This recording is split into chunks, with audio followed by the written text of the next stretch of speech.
नमस्कार, मैं हूं राहुल चौधरी और डीएनपी इंडिया में आपका स्वागत है। मीरापुर विधानसभा के एक और गांव में फिलहाल हम मौजूद हैं। क्या नाम है जी गांव का? बोका रेडी इस गांव का नाम बताया जा रहा है।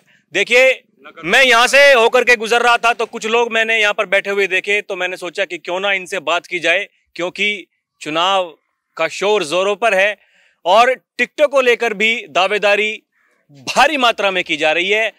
एक खबर यह आई थी पहले कि जो नवाजिश आलम खान है, राष्ट्रीय लोकदल ने उनको अपना उम्मीदवार बना दिया है, लेकिन अभी तक उस खबर में कोई भी प्रामाणिकता नहीं है। खुद जयंत चौधरी इस बात को कह चुके हैं।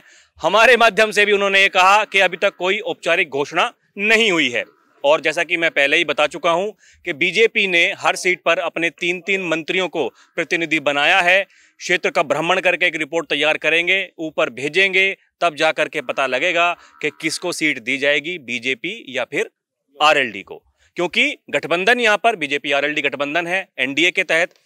इंडिया गठबंधन की बात करें तो समाजवादी पार्टी का यहां पर काफी वर्चस्व है, ऐसा भी कहा जाता है मीरापुर विधानसभा पर। और क्योंकि कांग्रेस का भी समर्थन है और आजाद समाज पार्टी जो कि काफी तेजी से उभर रही है, इस बार उनका भी यहां से अपना प्रत्याशी उतारने का मन है। तो क्या होगा इस सीट पर, समीकरण कैसे होंगे?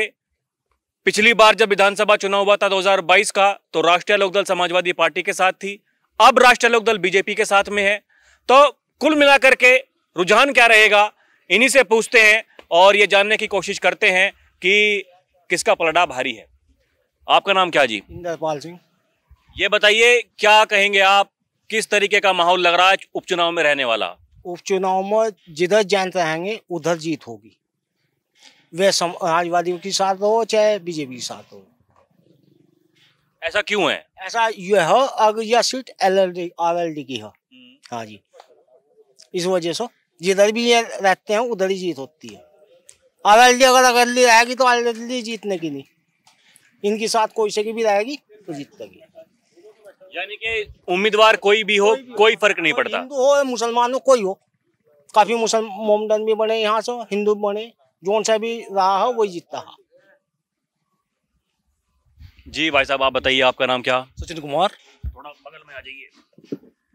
आपको क्या लगता है, देखिए आप तो युवा भी हैं और काफी लोगों से मिलते जुलते होंगे, किस तरीके के समीकरण बन रहे हैं इस सीट पर अब की बार, जबकि उपचुनाव होना है, बीजेपी के साथ में गठबंधन है राष्ट्रीय लोकदल का, उधर से इंडिया गठबंधन वाले कह रहे हैं कि देखिए आधे में तो आ गए, अब की बार बीजेपी साफ।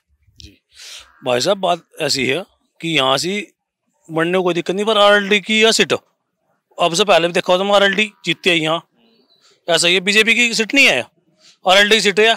यहाँ से शाहनवाज हर गए, कादिर राणा गए, सब इससे ही गए, सीट से ही आरएलडी से ही गए सिर्फ। तो इसमें आरएलडी में संजय राठी का नाम सुनने में आ रहा, जो हाँ जिला पंचायत सदस्य है संजय राठी, यहाँ से लड़ना चाह रहे और उनका जिक्र सुनने में आ रहा और वहीं जीतेंगे, क्योंकि क्षेत्र का चुनाव चाह रहा, क्षेत्र का प्रत्याशी चाह रहा।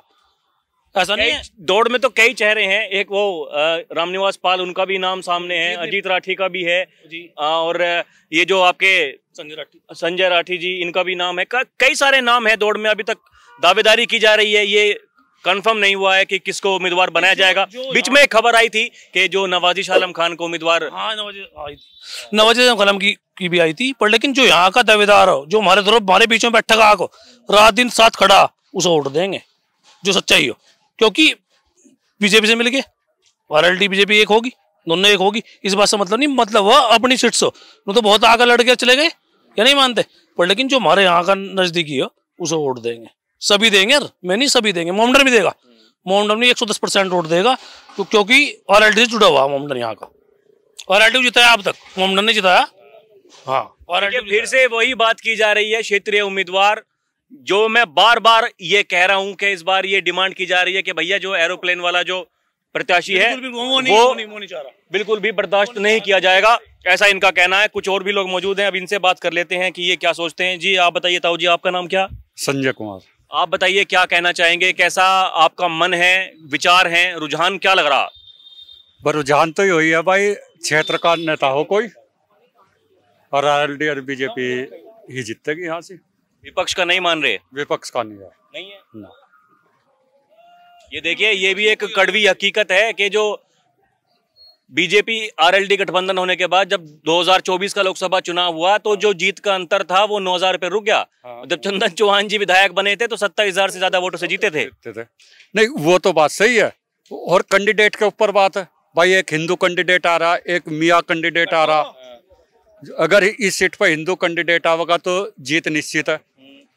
अगर मियाँ कैंडिडेट आवे तो उसके सही नहीं कह सकते। आपका नाम क्या है जी? रविंद्र कुमार। आप बताइए, आप क्या लगता है इस बार के उपचुनाव में कैसा माहौल रहेगा? किसका लग रहा पलड़ा भारी? पलड़ा भारी तो जो है यहाँ जयंत चौधरी का ही है। उससे फर्क नहीं पड़ता कि कैंडिडेट कौन आ रहा है कौन नहीं आ रहा। वे जिसे भी करेंगे यहाँ की जो है जनता उसके साथ है। वे जिसे भी भेज देंगे वो के लिए वो उनका है। मतलब चौधरी साहब पर एकदम फुल भरोसा चौधरी साहब पर। वे किसी को भी भेज जाओ, वे अगर यहाँ मिट्टी का भी आदमी खड़ा करेंगे तो वोट उसे मिलेगी। आप बताइए ताऊ जी, आपका नाम क्या? नाम तो बताओ। नाम में परेशानी हो रही है। क्या लग रहा है बताओ, उपचुनाव में कैसा माहौल लग रहा? चौधरी साहब का ही वो है जी, यहाँ तो जोर अधिकतर सब। हाँ, सब चौधरी का ही जोर है जी। कोई भी कैंडिडेट होने का उसे ही वोट देंगे। ये सब चौधरी साहब के आदमी हो, ये बताओ बीजेपी से गठबंधन करके ठीक कर दिया उन्होंने? ठीक कर दिया, ठीक कर दिया। सही करा? हाँ, सही करा। ये देखे क्या अब तक तो डूबते नहीं हम पा दिया आपसे पहला, अभी दिया तृतीय में भाई। बीजेपी बन रही बार और वे तिंगा भाग रहे। अब को बीजेपी बनी, साथ दिया पा, ठीक कराओ ना, गलत थोड़े करायो भाई। उन्हीं गलत थोड़ा इस बात की, जब सरे में डूबती में दे रहे पा, अब को ताजी में दे दिया पा, तो ठीक कराओ ना। बिल्कुल सही, बिल्कुल सही नंबर दे दिया अपना। बिल्कुल सही करा, कह रहे हैं कि सब कुछ बढ़िया काम कर दिया, कोई दिक्कत की बात ही नहीं है। ताऊ जी, आपका नाम क्या? करम सिंह नाम है। क्या लग रहा उपचुनाव में इस बार मामला किसका लग रहा? जो ये भाई साहब बोल रहे हैं ना, ये गलत बोल रहे हैं। ये जो पंडित जी ने कहा सच्चा कहा, बिल्कुल। मोमडन आओगे तो हार होगी निश्चित, इसमें कोई शक नहीं। ये देखिए, अभी तक ये बात जो है अमल में नहीं थी, लेकिन जैसे ही जो अमीर आलम खान है, जब उन्होंने मीडिया के सामने आकर के ये बयान दिया तो उस दिन से ये चर्चाओं में शुमार हो गया यहाँ की जनता में कि भैया किसको बनाएंगे उम्मीदवार। वे भी ना देते, चाहे वे भी ना कहते इस बात को, जब भी मनमोह लोग ये तो लोग मन मोह। तो साहब किसी को भेज दियो से मोमडन को छोड़ दो, कोई जाति आ जाइए, हिंदू आना चाहिए, सब स्पष्ट हो जाए बिल्कुल। और जो नहीं आने का तो मामला डोल हो जाएगा। तो कह रहे हैं कि देखिए वोट तो हमारी भी चाहिए। कई सारे कमेंट्स आते हैं मेरे चैनल पर, वो बोलते हैं कि देखिए जब हमारी वोट चाहिए होती है तो हमसे वोट मांगते हैं और प्रत्याशी चाहिए हिंदू। वोट तो एक बात सुनो, अखिलेश के सिवा किसी को वोट दें बताओ? आप तो भाई पूरे में हैं, हम तो जानकारी भी नहीं। वे सिर्फ अखिलेश को चाहते हैं। और आज एक जो मेहनी थी बस में आ रही थी, तो उसने कहा इन्हें योगी ने हमारे प्याज 50 रुपए किलो कर दी। हमारे घर वालों ने कहा क्यों योगी ने खरीद लिया प्याज। कहने अखिलेश बढ़िया था हमारा, अखिलेश बहुत जोर का था। 10 रुपए किलो प्याज थी, पुराना टिकड़ा था, मुकड़ा था, इस तरह के। उसने कहा यहाँ आ रहे जयंत चौधरी जी, यो माइक थाम ले वहां जाकर, और वहां देते भाषण नहीं है, वो फिर चुप होगी। तो इन्हें तो अखिलेश आ रहा कारण तो आपने देखा सब, ना आप सुरक्षित है ना हम सुरक्षित थे। अब हम भी सुरक्षित, आप भी सुरक्षित है नहीं जी। तो मतलब सुरक्षा व्यवस्था, कानून सुरक्षा जो है बहुत बढ़िया जी। योगी जी मोदी ने इतना बढ़िया कर रखा, शायद ना कोई कर सके। कोई बदमाशी या कोई गुंडा कर दिया, कोई लड़की छेड़ना है, कोई मतलब नहीं, साफ सुथरा बिल्कुल माहौल। आप यहाँ से 5 किलोमीटर दूर चले जाओ, आप पहाड़ी दिखाई देगी, तो पहाड़ी क्षेत्र। मैं वहीं से आया हूँ अभी। लूट होती थी वहाँ, लूट। आज क्या 12 बजे निकल जाओ रात को, कुछ नहीं होने वाला, सरपट जाओ। तो ये थोड़ा अच्छा माहौल हो जी, तो ये चाह रहा खाने कोई किसी को नहीं दे रहा। तो मतलब बीजेपी ने जो है कानून व्यवस्था बढ़िया कर दी, महिला सुरक्षा, सबके लिए एक सुरक्षा वाला माहौल बना दिया। जयंत चौधरी किसानों की वकालत करते हैं, अब वो चले गए बीजेपी के साथ में। तो मतलब ये जो गठबंधन जो बन गया, ये तगड़ा बन गया। मतलब है वकालत तो किसानों कर रहे बहुत बढ़िया, और करने भी चाहिए। जब मान जयंत चौधरी जी किसानों के वो करेंगे, जब भी तो मोदी जी को, योगी जी को सुने आओगे, जब भी तो किसानों के बारे में कुछ प्रक्रिया फालतू होंगी। चाहिए था एक आदमी तो किसान के लिए चाहिए था, वो पहुंच गए वहाँ, तो बहुत बढ़िया होगा। एक आदमी कोई ऐसा भी चाहिए था जो कि किसानों की वकालत करता हो। अब जब जयंत चौधरी चले गए हैं सत्ता के साथ में, तो कहना है कि भैया सब कुछ बढ़िया हो गया। उम्मीदवार भी बीजेपी आरएलडी गठबंधन का कोई भी होगा, सब साथ देंगे, लेकिन क्षेत्रीय उम्मीदवार होना चाहिए। भाई साहब आप बताइए। विपिन कुमार नाम मेरा। आपको क्या लगता है ये जो तमाम सारी बातें निकल करके सामने आई, ऐसा ही विचार आपका भी है, कुछ अलग सोचते हैं? सबके साथ ही है, हम तो जैसे सब कह रहे सबके साथ ही है। ठीक है, जो ये हमारा जो इसे ही देंगे, जो फूल वाले के साथ आएगा ना, इसके लिए सब वोट हम उसे ही देंगे। मतलब कोई भी बीजेपी के साथ में आएगा, आरएलडी का कोई भी प्रत्याशी होगा, जी जी बिल्कुल इसे ही देंगे। हाँ, इनको नहीं मानते विपक्ष वाले को? ये देखिए, ये कह रहे हैं कि अब की बार तो आजाद समाज पार्टी साथ दो उनका और सुपड़ा साफ कर देगी सबका। व्यवस्था बहुत बढ़िया है इस सरकार में, इसीलिए ना वोट देंगे हम। ठीक है, और हम इससे ज्यादा कुछ कहना नहीं चाहते, और कर लो बात। ठीक है जी, देखिए कहना है कि जो सुरक्षा व्यवस्था है वो बहुत अच्छी है, यही एक सबसे बड़ा कारण है जिस वजह से वोट दी जाएगी बीजेपी आरएलडी गठबंधन को। आपका नाम क्या जी? संदीप कुमार। आप बताइए, आपके कैसे विचार हैं इस बार जब आपकी सीट पर उपचुनाव होना है? कैसा ये चुनाव रहेगा, क्या लग रहा है, किसका पलड़ा भारी रहेगा? अस्पा अस्पा अस्पा आजाद समाज पार्टी। समाज पार्टी। वही मैं कह रहा था अभी बैठ करके कि इस तरीके की बातें आ रही हैं, काफी लोग ये डिमांड कर रहे हैं कि उभरती हुई पार्टी है आजाद समाज पार्टी, जो चंद्रशेखर रावण उसके मुखिया हैं, सांसद भी बने हैं इस बार। क्या लगता है आपको कि क्या वजह है उनके उभरने की? उनने उभरने की वजह है कि अच्छे विचार है उनके, और मुस्लिम और हरिजन गठबंधन और प्लस जाट अध्यक्ष उनके बबलू भाई, जाटों में मुजफ्फरनगर जिले के, तो 3 बिरादरी मिलेंगे तो अस्पा आएगी। शाहनवाज राणा उनके मुख्य प्रत्याशी है इस टाइम। तो चुनाव में लग रहा है जीत जाएंगे से? फाइट होगी, जीत रहा तो हम कह नहीं सकते जीतता है कौन, लेकिन सपा में और अस्पा में फाइट होगी, रालोद कहीं नहीं आएगी। मतलब बीजेपी आरएलडी कहीं नहीं?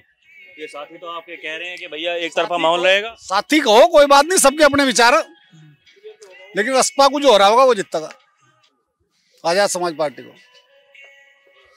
देखिए, आजाद समाज पार्टी चंद्रशेखर रावण जिसके मुखिया हैं, उभरती हुई पार्टी है, काफी तेजी से आगे बढ़ रही है, और ऐसा ही इन भाई साहब का कहना है कि उनके पास में जिस तरीके का समीकरण है जातियों को साधते हुए, जो मुस्लिमों को, दलितों को उन्होंने साधा है, अपना खुद का चुनाव जीता लोकसभा का, तो इस बार टक्कर आजाद समाज पार्टी देगी और समाजवादी पार्टी को देगी, ऐसा आपका कहना है। जबकि बीजेपी आरएलडी गठबंधन कहीं नहीं है इनके हिसाब से, बाकी सब लोग ये कह रहे हैं कि बीजेपी आरएलडी गठबंधन का यहाँ पर पलड़ा मजबूत रहेगा। कुछ और कहना चाहते हैं जी, बताइए। मीरापुर सीट पे नहीं है, जैसा सांसद में हुआ 70 बार 35 पार्टी हो पाए। नारा देना बहुत आसान है, लेकिन सामने आना बहुत, चुनाव में पता चल गया। मतलब कामकाज ठीक नहीं है सरकार का? कामकाज ठीक नहीं है, एक बदमाशी के लिए रोक लगा दी, और तो कामकाज कुछ भी ठीक नहीं। किसान कुछ के लिए कुछ नहीं, फसल बर्बाद होगी थी खद्दर में। किसी को बताओ, ये रहा खड़ा, अगर 2 रुपए का मुआवजा मिला हो किसी को, ये रहा, अगर 2 रुपए का मुआवजा मिला होगी तो खद्दर में फसल बर्बाद होगी। देहात में मिल गया मुआवजा जी, ऐसा ना वो प्रक्रिया चल रही ना उसके, अभी उन्होंने फिर दोबारा कागज मांग लिए, दोबारा कागज मांग लेना जी उन्होंने फिर। मुझे तो सुनो, हम 3 भाई हैं, 2 को मिल लिया, मुझे नहीं मिला, मेरे कागज मांग लिए उन्होंने, कहना कागज भेज दो, फिर दोबारा फिर प्रक्रिया होगी। हाँ जी, चलिए देखिए, ये अपने अपने मुद्दे हैं और ये बहस कभी खत्म हो नहीं सकती है, ये चलती ही रहेगी, अपनी अपनी पसंद होती है। लेकिन इस बार का उपचुनाव मीरापुर विधानसभा का काफी दिलचस्प रहने वाला है, और जैसा कि मैं पहले ही कह चुका हूं कि सबकी निगाहें टिकी हुई हैं मीरापुर उपचुनाव पर। पश्चिमी उत्तर प्रदेश ही नहीं बल्कि पूरे उत्तर प्रदेश की जो 10 सीटें हैं उनमें से मीरापुर सबसे हॉट सीट बनी हुई है फिलहाल। तो आगे क्या होगा उसका रहेगा इंतजार। अभी के लिए इतना ही। आप देखते रहें डीएनपी इंडिया। कैमरा पर्सन प्रिया के साथ मैं राहुल चौधरी, नमस्कार।